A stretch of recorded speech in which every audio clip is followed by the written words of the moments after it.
থাকবে 1 লাখ সেনা সদস্য এবং বিভিন্ন বাহিনীর মোট 9 লাখ সদস্য মোতায়েন করা হবে বলে নিশ্চিত করেছেন স্বরাষ্ট্র উপদেষ্টা জাহাঙ্গীর আলম চৌধুরী। স্বরাষ্ট্র মন্ত্রণালয়ের এক সভায় তিনি বলেন, নির্বাচনের আগে 4 দিন টানা নিবিড় টহল চালাবে আইন শৃঙ্খলা রক্ষাকারী বাহিনী। ভোটের পরও 2 দিন থাকবে পাহারা। সব মিলিয়ে 7 দিন মাঠে থাকবে আইন শৃঙ্খলা রক্ষাকারী বাহিনী।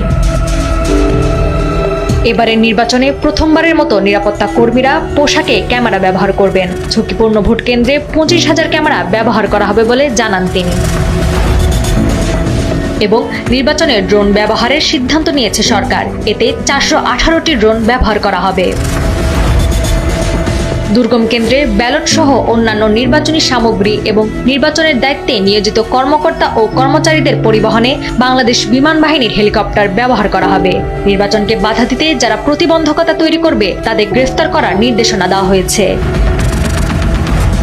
নিরাপত্তার ক্ষেত্রে সরকার কোনো ত্রুটি রাখবে না বলে জানান স্বরাষ্ট্র উপদেষ্টা জাহাঙ্গীর আলম চৌধুরী। নাওয়ার সালসাবিল দুর্দানা, সময়ের আলো।